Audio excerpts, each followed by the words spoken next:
2010 жылдан бери 214 Кытай жараны кыргыз жарандыгын алган, бирок алардын 129-ун этникалык кыргыздар түзөт. Кытайлыктар паспорт алып Кыргызстанды каптап кетти деген маалыматтар чындыкка кошпойт деген билдирүүсүн мамлекеттик каттоо кызматы таратууда. Кытайлар өтө эле көп эмес, алар болгону 2-3 гана жерде гана топтолуп иштешет. Бул Кара Суу базарында анча деле көп эмес. Ал жерде дагы мына апыртылып 7000 Кытай Кара Суу базарында иштеп жатат дейт. Ал жерде сатуучулардын саны өзү бир 7000ден кичине эле көбүрөөк болуш керек. Кыргыздарды кошкондо.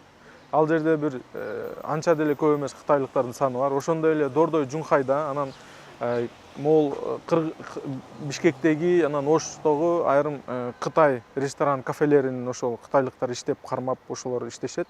Бирок ал жерде дагы жүздөп кытайлыктар жүрөт деген туура эмес. Расмий маалыматтарга ылайык 2016 жылы 6000ге чукул адам кыргыз жарандыгын алган. Алардын 5000ге жакыны КМШ өлкөлөрүнөн кайтып келген этникалык кыргыздар экен. Ал эми былтыр кыргыз паспортун алгандар 1000 адамга кыскарып 4914 кишини түшсө, алардын 4420 эле этникалык кыргыздар болгон. Калган 700гө чукул адам башка улуттун өкүлдөрү. Кыргыз Республикасынын жарандыгына кабыл алуу маселеси менен кайрылганда бул Өзбекстан Республикасы менен Тажикстан Республикасынан келген чет мамлекеттин жарандары.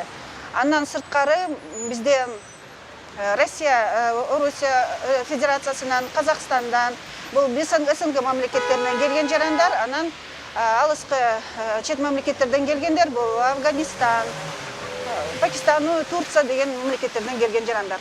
Деги эле чет элдик жаран жалпы тартип боюнча Кыргызстанда 5 жыл жашап, өлкөнүн экономикасына же элимине салымын кошсо, мындан тышкары атайын кыргыз тили боюнча окутуу курстарынан өтүп, сертификаты бар болгон учурда гана кыргыз жарандыгын алса болот. Бирок бул узун жолду кыскартуунун дагы бир шарты бар.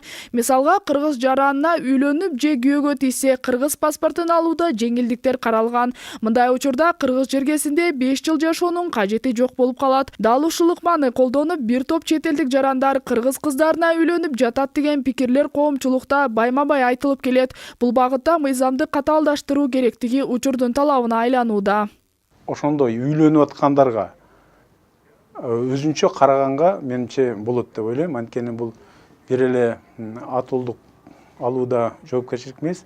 Биздин кызыбызды, биздин жараныбызга үйлөнүп атат, демек аларда дагы бир чоң жоопкерчилик болуш керек да. Бул жакта мыйзамды карап көрүүгө болот деп ойлойм. Ал арада расмий маалыматтар боюнча былтыр 1394 кыргыз жараны чет өлкөдөн жубай алып расмий каттоого Кыргызстанда турган. Ал эми 1141 кыргыз жарандыгы бар кыздар 54 өлкөнүн өкүлүнө турмушка чыгып, никесин кыргыз жергесинде каттаткан экен. Наргиза Бекжанова, Нурлан Мамбетжан, 7 канал, Бишкек өкүлчүлүгү.